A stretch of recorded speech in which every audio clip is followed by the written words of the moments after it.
For this episode, I've invited two colleagues of a team of movement specialists at a local gym who dedicate their work in improving the way we move so we can feel better. This is their motto: move better, feel better. And I'm curious to learn from their perspectives what it means to move better, because we all want to feel better, obviously.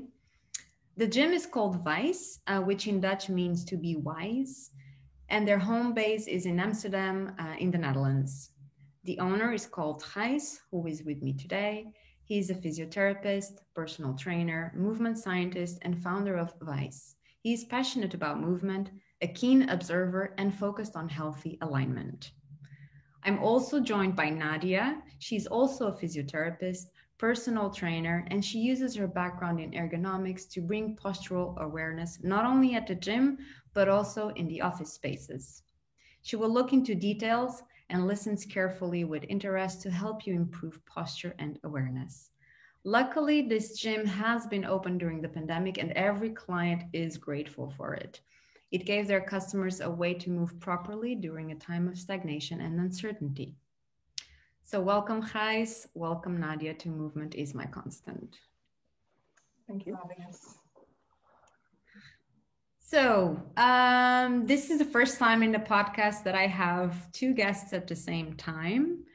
And the reason I've invited you together is exactly because I wanted to share the good spirit that the team always has every time I'm there, and also the combination of the different practices that come in one place, the benefits as well, which I believe is at the core of the gym.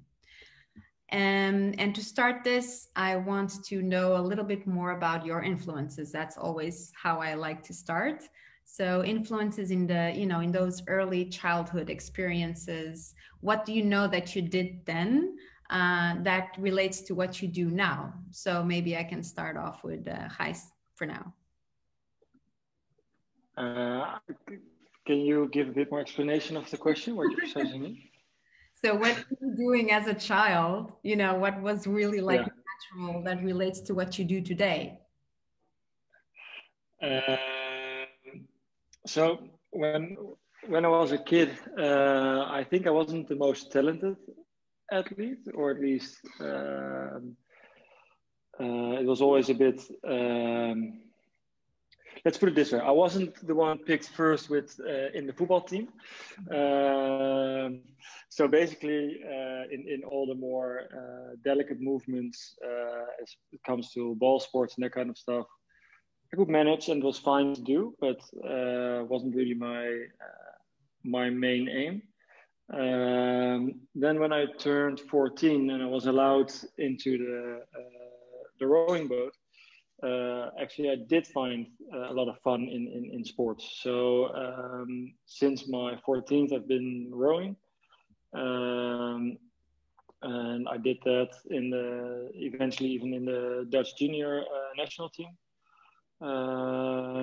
And I continued after that in the same senior teams.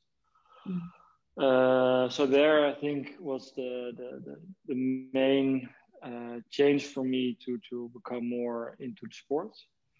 However, even as a kid already, I think starting somewhere in the beginning of my high school, I did some extra courses related to sports and training.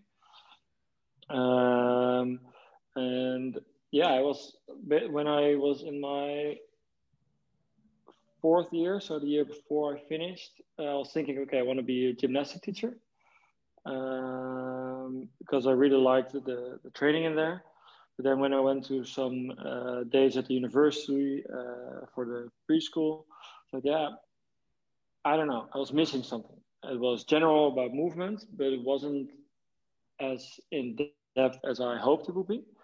And that's how I actually stumbled upon physical therapy, and especially the experiences I had during my rowing career in the juniors, also with, for example, an osteopath who really looked into different connections between the body,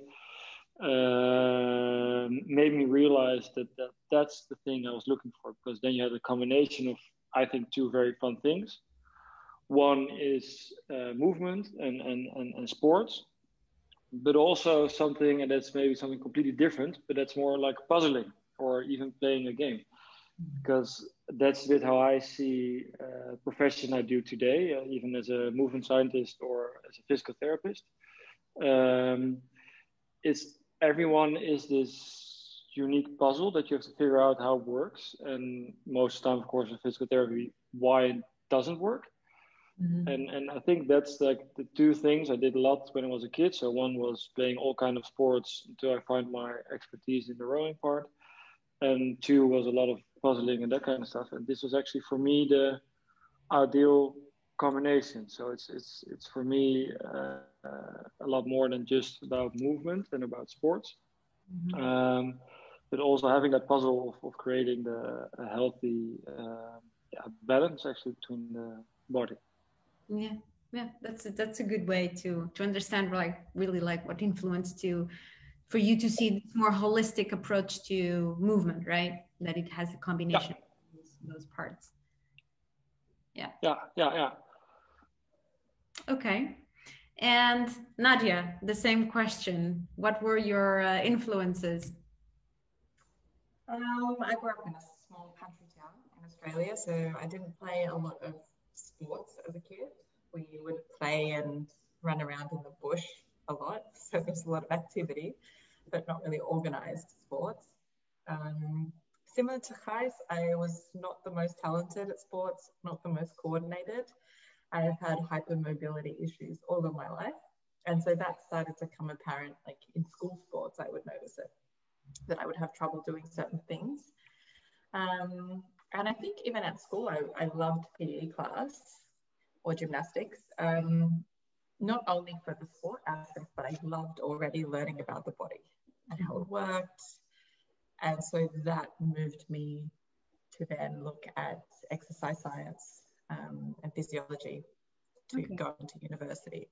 And I think that's really where it triggered for me. Like it was more my love then of anatomy. I remember the first day I went into the cadaver labs and started learning about how the body and how it worked, and I was just hooked from there. And yeah, started to look at more how the body moves, how it works together as a whole complete system, and then got to the end of that degree. And similar to what Kat was saying, what I missed was like that puzzle piece. So, okay, once somebody has a diagnosis, we might be able to do the right exercise for them. But I really want to be able to diagnose. Like if somebody came in with a problem, how would I be able to pinpoint, okay, this is what I need to do? So then that spurred me on to then study physiotherapy. And yeah, it's really interesting to be able to help people, particularly as a physical therapist. People come off the street without any diagnosis, and to put that puzzle together to really look at what's going on. We are all a sum of our parts in terms of our movement, our accident or injury history, what we do on a day-to-day basis, and try and place that all together to figure out how to help this person forward and make them feel comfortable in their body again. Yeah, it's interesting to hear about both of your stories. I really connected about there's this experience of, okay, we've been in this sort of competitive world, in this, like, you know, being picked for a certain, you know, skill, physical skill, and not necessarily successing at it. So that's like everybody in the world has that story, I guess. But you managed to like indeed find that idea, that knowledge of, okay, let's dive deeper. And what is it about? It's about creating this human-centric experience, like really understand from the human perspective, how does it all work? So I guess sorry. Yeah, and that's definitely, I guess, for me, is also how the type of clients I like to see. I'm not a top athlete kind of physiotherapist. Having that pressure to get someone back to a top sport, I think isn't my squeeze or my passion. But in terms of like just general people, I'm being able to see how does movement work and that kind of thing, and that it shows from my lack of sports or lack of organized sports as well. Gijs, you were saying something as well? Yeah, I think indeed, as a for adding this to what Nadia was saying, I think the interesting thing about working with people who are not as conscious with their body, especially the people who come towards this practice, they are really searching for a place where they can find their body awareness. That's a good way to put it. As if you work indeed with only athletes or whatever, of course, they're constantly aware of their body and start working on it. So they have this drive, and most of the time they have an injury and just like, okay, the pain needs to be gone because then we're going to train again. And I think we can all agree that a certain level of training can't be healthy for you in any way. Not that I have something against a high level of loading the body, but it is a choice you can make. Like running a marathon isn't the healthiest thing to do, even though I've run a couple of myself because I just like the challenge. Basically the same as you don't like drinking, or you know drinking is not healthy, but you will be drinking a glass of wine in the evening. Yeah. That's how human being works sometimes. But when you look at the search that people have who come in here for their injury most of the time, but also sometimes people say like, I don't have an injury now, but I had a colleague or someone else who was pointing out to me that I was sitting very strange or I was walking funny. And actually I'm afraid that it will cause me any injuries later on. And I think those type of people that are conscious of like, hey, I'm doing something strange or it doesn't feel right, even though maybe it doesn't even hurt yet, that's where you can really guide them a bit on their journey, because of course they are the ones who need to make a change. And there's also a challenge because then everything is really new for them. Mm-hmm. And that can be that you have the first 3 sessions only teaching someone how to move his hips or how to move his knee in a proper way or that kind of stuff. And as soon as they get that feeling and they get that link, then they can also see the fun behind training and eventually even end up being here in the gym every day and getting fully addicted to it. Right. Yeah, exactly. So that really brings us nicely into the motto, move better, feel better. What does it mean then to move better? Well, when I started to practice, of course, you have like all those points and slogans and that kind of stuff where you're thinking about. Same with the name, you have like a million ideas and eventually you pick something. The same thing was for Move Better, Feel Better, I think, because the person who helped me with the strategic plan of the practice was eventually, okay, what's your aim? And I was like, yeah, the aim is to make people feel better, like let them enjoy things they do. And then she asked me, and it's really straightforward, like, how do you do that? Yeah, to let them move. And she was like, yeah, are you just telling them to move? Like, well, letting them move better, actually, because getting people to move, you can also use an online app for that, because you have a million of apps in the App Store that tells you what to do. But in that case, if people use that before they come in and they have their injuries, and we explain them how to do a proper plank, for example, they say like, oh, now I can't even hold this plank for 10 seconds. And they were doing it 2 minutes via the challenge, or a push-up challenge. Oh, I can do 50 push-ups. And we teach them how to do push-up properly in the posture, and they can't do only 5, for example. Yeah. So that actually in that talk, she was like, okay, so if we make it very simple, you say, you let people move better to feel better. Like, yeah, okay, well, then we have a slogan. So it was actually a very short, easy way of getting to that thing. But I do really think it hits the essential of the practice, is that whatever you do, and I think that's unique of the practice, it will always come down to your posture and how you move during your daily life. And I think if you look into the practice, we have a lot of different physiotherapists, and we all say that we're also personal trainer because we do so much with training as a physical therapist. I think we're really skilled in having the combination between hands-on treatment, but also really the level of training is very highly in the gym. We also have like training sessions together and that kind of stuff. If you then look in, for example, with Nadia, who was in her background very Pilates trained therapist. For example, we have also Arno, who was a professional dancer, or Steven, who's doing Olympic weightlifting. So basically, have all the extremes between weightlifting, dancing, and Pilates. So extreme mobility, extreme core stability, and extreme heavy loading with for example, weightlifting. But whoever you ask, they all will say, what's the important thing? They will start with posture Mm. and make sure your body posture is good, your balance is good, and that is the point where we start off with, and then you can go whatever direction you want. Mm-hmm. But everyone will always make sure the posture is proper and the positions of moving, and the knowledge also about how you move is good. Mm. Yeah, exactly. So in both of your practices, you and Nadia, how does it look like to move better? Practices as in you with your clients is like what you were just saying. It's posture. You go for posture first. Yeah, for me, I think if somebody comes in, it's a picture. It's that back to that puzzle. So you'll come in, you might have a questionnaire filled, so you already have a bit of idea of what they're going in. Mm-hmm. It starts from the moment you kind of meet the client. What are they like? Their personality. Can you see that they're in a lot of pain? How are they holding themselves? And then their history, what's been going on. That will tell you a lot.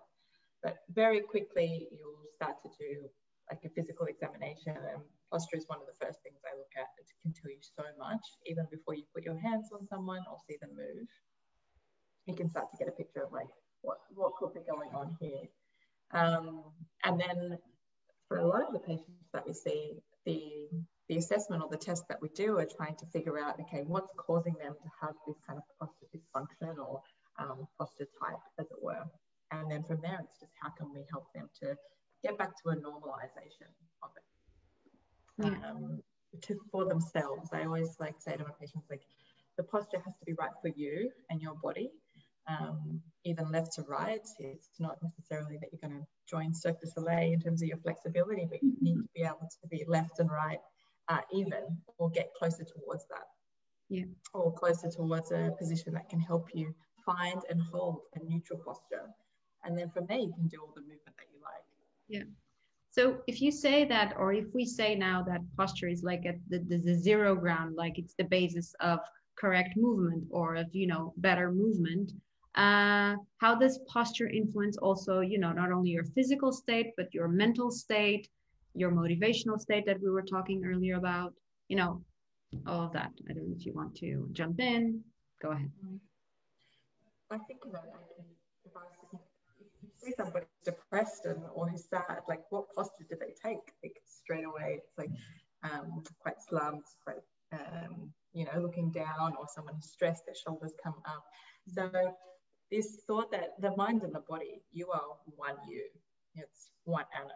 Your mind, your body, everything is you. And your emotion does show up in your posture. I think just similar as it is with our emotions, it's hard to find a neutral posture position. Like it's hard to understand your emotions in some way. And then for some people, it's hard for them to even understand where their body is in space. Mm-hmm. Look, I don't know the exact link for it, but I do believe that to find more about your body gives a more understanding about yourself. And does that link to feelings? I think so. Yeah. Gijs, I don't know if you want to add. Well, yeah, what I'm one of the things where a lot of clients always make fun of is that if they indeed do exercises, and I think an example for Nadia with protection in the shoulders, so the forward stance in your shoulders, or you all have a lot because of the computer work, for example. I always tell them to explain them like when it rains, it's like a shitty day. Mm-hmm. So what you do, you pull your shoulders forward, head down, and try to catch as less rain as possible. And you also come home and you're like angry, negative, whatever. And today, for example, when we are recording the podcast, it's beautiful weather outside. It's like the first day about 20 degrees. So everyone's happy, comes in smiling, and looks up. And it's like, whoa, it's nice again. Even there's a pandemic, we're happy because the sun is shining. And indeed, that postural change that you have when you're feeling down, even with depression or burnout limitations, is very easily noticeable. When I have patients coming in, and sometimes it can be very emotional for those patients to speak about the posture. They have to stand in front of a mirror where they can have to look at themselves, and then you show them what the differences are. And more than once happens also that people start to have emotions to see the change. And then I try to explain to them like, hey, this is like looking into the world. You see more stuff, you get more impulses. That makes you more happy because you once of a sudden do see the kid in the corner playing a bit, or you do notice the guy who goes on his knee to ask his girlfriend for marriage or whatever, because you look around you and you see people doing fun stuff. As if you only look to the ground because it's raining and shitty weather, then you don't see all those things. So you also don't have the positive impulses, and that can be everything. So having a different posture definitely immediately changes someone's perspective of the world, and that perspective of the world also changes your mood, I think. Yeah. And like you were just saying about like looking and seeing others, you're starting to invite others around you to be also part of where you are, right? So you have a more like experience. Yeah, that's very cool. If I can add as well, I was thinking about the change or the effect that it also has on your capacity to breathe, and how you breathe is huge. So, and we know that has a direct link to your mood, and whether you're in kind of that restful state or that fight or flight stress response. Just often I get a client to feel like, take a deep breath in that slump position, and where are you breathing and where do you feel that restriction, versus if you are in a good open posture. So yeah, the link to how you feel and how your body can function is evident and really clear. Yeah, that's a very good point. So what have you seen, like in this postural awareness, what have you seen through the last year, the year of the pandemic, where we've all changed our habits, our routines? What has affected the posture? What have you seen different in people coming into the gym or to the practice? Yeah. Well, no, go ahead. I would say that the link to the mental aspect is a huge one. You have people moving less. Yeah, during the pandemic, yes, we see a lot less movement. People are commuting, so any movement that they have during the day is less. Also, you're stuck in your house, so you might walk to the kitchen, but it might be less movement than if you had to go up to another floor to get to the canteen or something like that at work. But the big difference that I've seen is also the mental load and the isolation on people, and the effect that it's having on their body, how they feel about themselves, their awareness of pain is very high, I think, at the moment. So again, you can really see that link between the mental and the physical during this pandemic. Yeah, interesting. And you have... Yeah, actually, another fun thing is, that's maybe looking a bit at a more positive side, is also a lot of clients actually see that they have more time, and also are realizing that what they have been doing isn't healthy at all. For example, people who have been traveling a lot for work, they said, okay, I'm in here now, and normally I'm coming in Monday morning, and then I'm flying all week because I have to go everywhere for my work, and then I'm coming back Friday midday, and I come here Friday evening training, and that's it. But that time in the chair, flying everywhere, eating in the hotels, eating in the planes, having different time zones, and the whole impact on your body is really exhausting.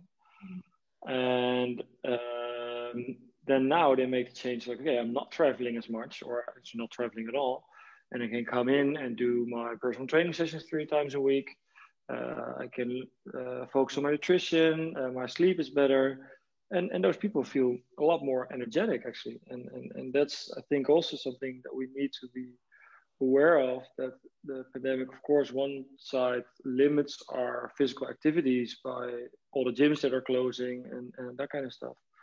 But already with just training outside and having a more structured life, less traveling, has a very positive influence also. Of course, on the environment, but that's a whole different story, but also like on your personal health. So I think that's one of the things that a lot of people should be aware of. And well, here in the Netherlands, of course, it's nice and small, and most people bike towards their work. But even that commute that you cut down with 30 minutes in the morning, 30 minutes in the evening on your bike, and you now can go for a walk or whatever, that's a big change. So yeah, actively people are a lot better off, I think, if you put your mind to it and see those positive possibilities. Yeah. I think at some point, indeed, we just are less bound to those structures that were kind of, dictating our routines, dictating our schedules, and all of a sudden here we are full of time, and we're like, hey, I can, actually benefit from all of this and try to have some time for myself. Precisely. Yeah, absolutely. So in the end, that also affected, like mentally affected in a positive way. So some people are rediscovering. Absolutely. Yeah, better rested, more productive, happier, more time with the family. Well, it should be happier, but no, that those kind of changes, absolutely. That's I think very big, and I think we shouldn't underestimate that part. That as long as you participate, it's also a big chance for a lot of people. Yeah. But then you also see more people working from home, right? So then what can we talk about that aspect of, posture as well and quality of movement? That's things shifted there. Yeah, definitely. I think one thing to know is just to try and create more movement throughout your day. Again, there's less kind of distractions throughout your workday. One thing that I have seen is that a lot of people working from home are actually working a lot harder and taking less breaks than they would report working at the office. They're not having the chat to their colleague, or someone suggests go and get a coffee. And almost it's a sense that people have to prove that they're really on the job and on the clock a lot more, I think, than maybe if they were at the office. So incorporating movement, as Cas was saying, like go for that walk, do your commute with a walk around the block, finding different positions or different places in your home that you like to work from to kind of break up the day mentally, and having as well. It can't be perfect. Nothing is as good as movement in terms of like a work setup, but it's crazy the amount of people you talk to who come in with neck and back pain, and you ask them about their setup from home, and they're like, yeah, I just work from a laptop. So at least I'm always like, minimum is a laptop stand, a keyboard and a mouse, which nowadays is very, very easy and cheap to get. And most companies also provide it for their employees as well. So yeah. We're just trying to create movement as much as possible. Yeah, absolutely. So going back to that quality of movement and coming back to the gym, to the place where you're having the practice, you have a space of, obviously, for people to train. You have the therapy rooms where you do a lot of work. And I was also trying to indeed connect this, what the gym looks like versus what the normal gym looks like, Nadia always says, you have Larry the gardener again, when I'm walking around with my water supplies, whatever. It's there's a lot of plants in the gym. Okay. So I think that's something. If you walk in, like our main color is green. You can see them on the website also. We have those big green banners outside of the building. But if you walk inside, I think it's pretty funny though, because when you walk out of the building, it's a really ugly 70s, a lot of stone building, and you guys don't have to come there all, but it's like this ugly, I don't know, it's not nice. But then when you walk in, actually it is a completely different world, because the nice thing about this place is it has windows all over the building. So every room has plenty of windows and basically one glass wall all the way around. And inside, we have like quite a nice big entrance area where the plants are between people. In the gym, we have plants that are like we try to grow them and let them go over all the metal parts for the air conditioning and stuff. In the treatment rooms, our plants, we're now even making little green walls in the treatment rooms. So yeah, there's a lot of plans to let, yeah, and they're all real, so they're all growing, and as we are growing as a practice, plants are growing, and hopefully also our clients. So that's like gives a nice vibe, I think.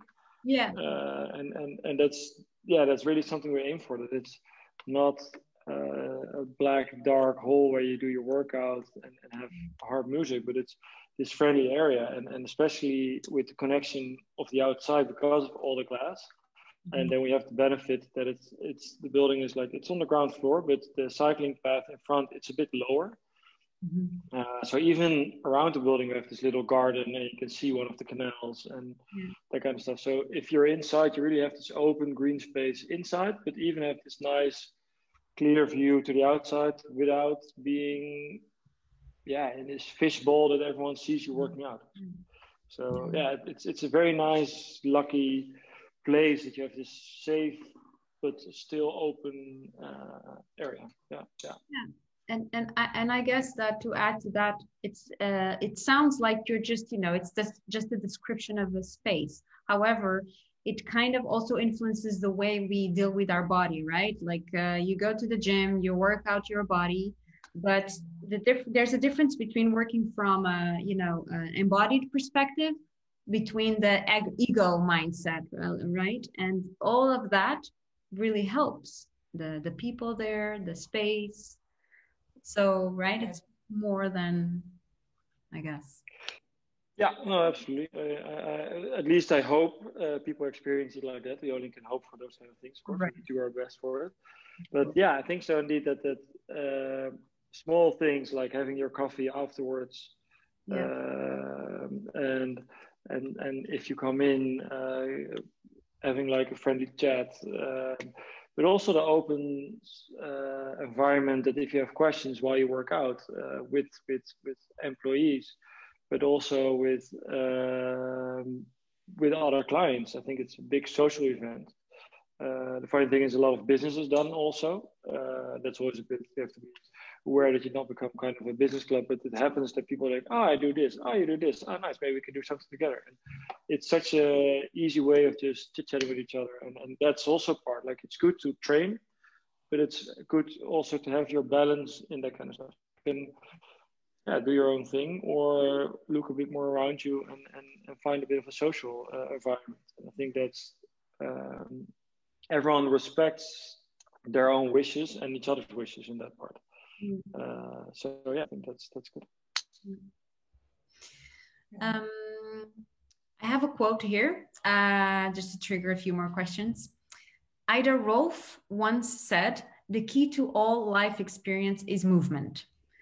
So I'm curious to know from both of you, what are the underlying skills that you believe are being developed that can improve? Actually, what are the skills that one can develop through the improved state of movement? The feeling of embodiment, Well, I think the biggest one, actually, the most important one, maybe, and it's strange to say, is what we already were talking about, and that's a bit of the mental state, and being in this happy, more energetic state of living. For example, I just had a baby a couple of weeks ago, and because I feel fit and I really trained her just before she was there, I feel now energetic enough to have those shitty nights sleep, but still do my job with a lot of fun, but also be home, go for a run with her in the stroller, and really have energy to give her love and attention as well. And all those kind of things for me now with the baby, but also for other people with their partners or with their colleagues. I think if you train and if you feel energetic, you can share that with others, and that will come back to you as well. So I think that's a very important one. Something else is indeed the stronger you are, or the more in control you are, the easier things are coming to you. Mm-hmm. And in the sense of easier is there can be daily activities like carrying the groceries upstairs, and don't have to think like, oh shit, this is so heavy, but just go upstairs. So that's a negative impulse less. But also help out with small things. If someone needs to move, you say, oh sure, let's push this couch up, and then you don't think about it, but you can just do it because you're there. And one of the main things people come with the complaints, if when, for example, there are lower back issues, they say like, yeah, I'm constantly aware of my lower back, so I'm afraid to move, I'm afraid to do this, I'm afraid to do that, and all those things are negative impulses in your life. Yeah. So yeah, maybe get rid of those negative impulses and be more aware of the things you can do. Mm-hmm. So that's also, I think, a very important one. But then again, you go to the more mental part. Mm-hmm. I think so. That's of course a very close balance between physical or mental fatigue or energy, and those are constantly influencing each other. Yeah, exactly. Yeah, I mean, I think it's very similar to the same, but almost more awareness of your body and awareness of your proprioception or where your body is in space, mm-hmm. and how that can change your perception of training. You're not doing it necessarily for physical aesthetics, but that goal of really trying to connect to yourself and find out more about what's going on with your body. And similar with what Gijs was saying before about neck pain or back pain, you know, you can focus on the pain aspect, or you can look at, okay, like what is my body telling me that I need to be able to do or that I'm not doing enough of? And then training and movement can become fun and interesting, and you start to look at your body with a sense of curiosity to find out what's going on and how can I resolve this issue or get myself back to a balance, rather than, oh, I just need to get rid of this pain. Can I get an injection or make a quick fix? And I think that's really important in terms of movement, that you can get a greater sense of yourself. Yeah. And yeah, again, it's almost like a mindfulness state, exploring your movement, understanding how you can train with good form rather than just how much you can lift or how many reps you can do. Yeah. And that comes back down to posture as well. Yeah. And also it's interesting what you were tapping into, the curiosity aspect of it, and also connected to what we were just talking about, motivation, right? You were having some interesting thoughts around that. I don't know if you want to share that, tying the motivation. Yeah. We were just chatting before about like me training every morning. I'm trying to get up early and train a few days a week. And yeah, you were asking, do you have motivation to do that? And I really believe that motivation is a huge fallacy when it comes to training. It's more of consistency and habit for me, and really making that emotional connection to how do you feel after, or what's your goal if I'm trying to get more range in my shoulder, because I know that's going to help me with my neck issue, for example. That's what gets me up in the morning. I'm still not excited to get out of bed early.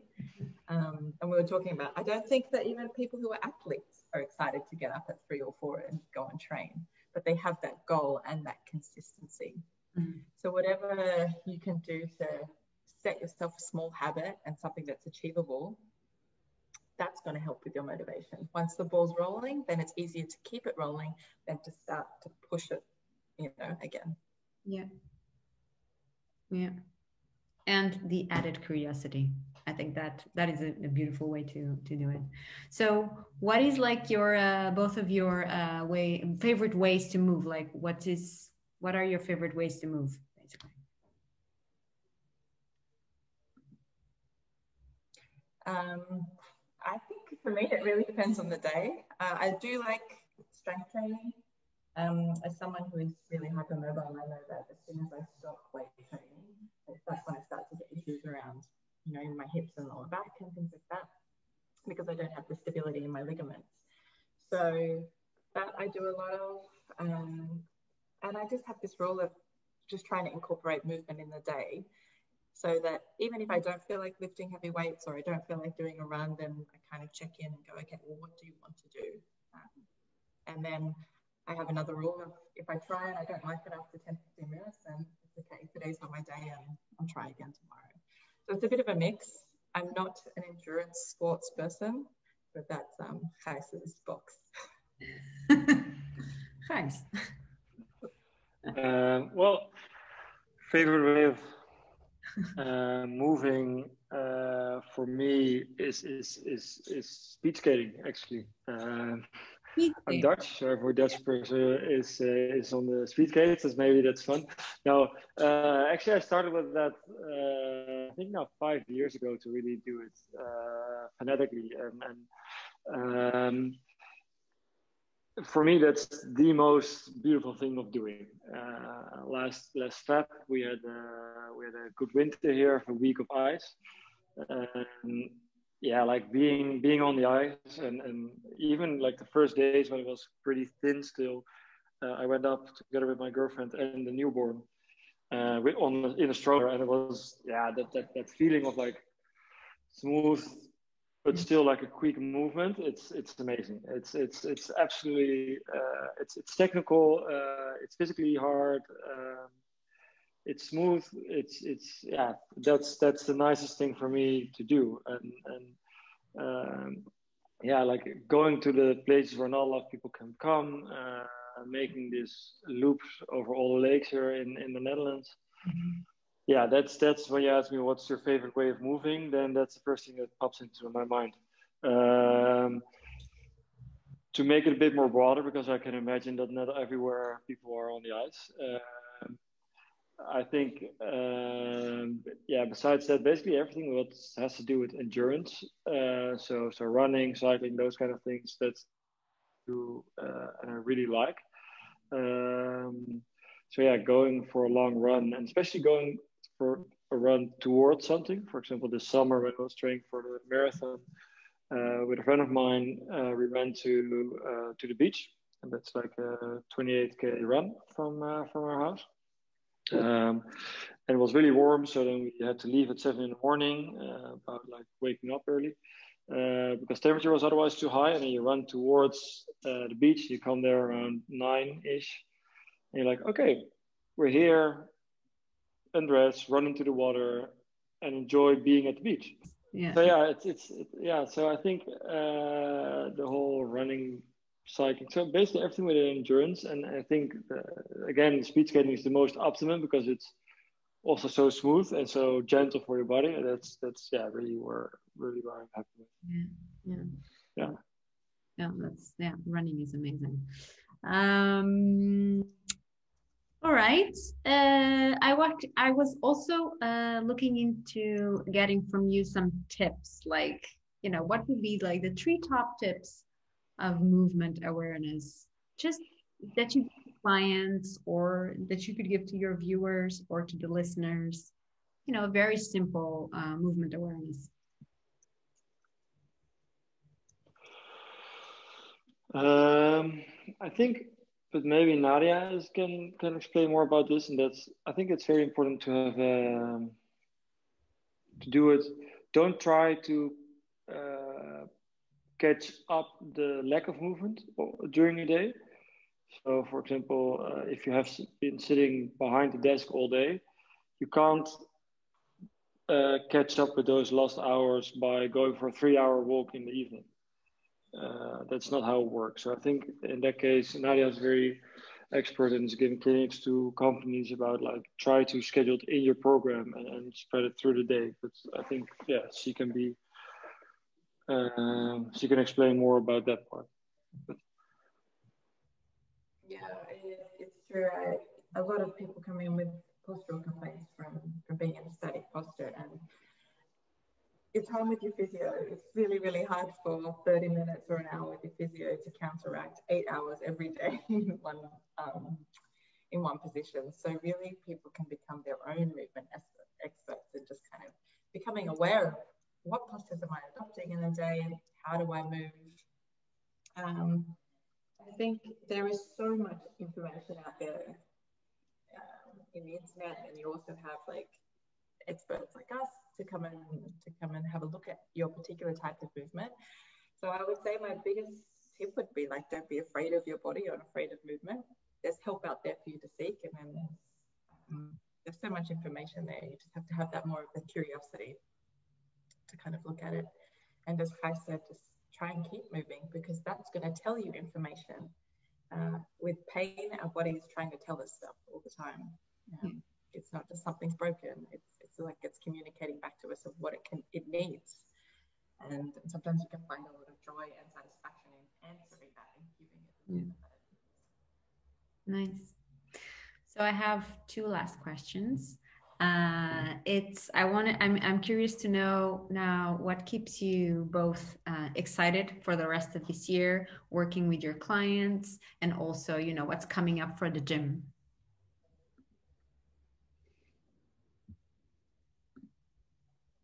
Okay. I think for me, what keeps me motivated and keeps going is when you get you see clients progressing, and that gives you that burst to go, yeah, I've helped this person achieve a goal, or I've gotten them to something that they never thought that they would get over. They've been to several physios or tried several of the different things, and they haven't found that key to help people become happy with their bodies again, start to enjoy their bodies and not afraid of it. That really spurs me on to get through the difficult days where you maybe feel like you're worrying, am I a good physio because I'm not doing the right thing. And also different projects. I'm working a lot with pregnant women at the moment, doing pre and postnatal classes. Sorry, can you repeat that? I didn't understand. I'm working a lot at the moment with pregnant women. So we have like a Wise Mums classes, so 3 times a week. And it's really enjoyable because every day is different. Even though they're the same group of people, how they feel on one day is going to be different to the next. And it's really enjoyable to help new mums through this experience as well, and help them feel empowered in their bodies. There's things happening inside them, but still you can train, and you don't have to just stick to gentle stretching. You can feel strong and you can feel confident in your body, which is important in this stage of life. So I'm looking forward to developing that and continuing working with that group. For me, this year, I think it's a strange year for everyone, but also for a business that started a year and a half ago. So basically, we had like 6 months of a normal existence, and then pandemic hit. And what I think is very nice, that even though the pandemic hit, we were as a team very decisive and going, okay, this is where we want to go for, this is where we stand for. And it got people moving, and it got people believing in like, hey, okay, I can use this time to improve myself. And now actually that we're looking at the light at the end of the tunnel, in the sense of that everything is opening up a bit again, numbers are getting better, whatever. I think it's a big chance for the practice, and also for the clients here, to start experiencing all the hard work we have put in the last couple of months. So that's something that I'm really curious about. Like people who used to travel a lot for their work and now feel more energetic, if it is easier for them. People who play sports, hockey, soccer, whatever, they can go back to their sports and feel the improvements. Do the day-to-day stuff, but then with the extra energy and extra strength they have built up here the last couple of months. So yeah, I'm very curious how the responses on that are. And of course, besides that, as a pure business owner, I'm very curious what it's going to do for the practice. Like, are there more possibilities? For example, we have been doing a running program, Nadia's pregnancy program, cycling program. We have outdoor programs. So all those kind of things that we're working on the last few months, how we can enroll them and start with those kind of things. Mm-hmm. Mm-hmm. Exciting.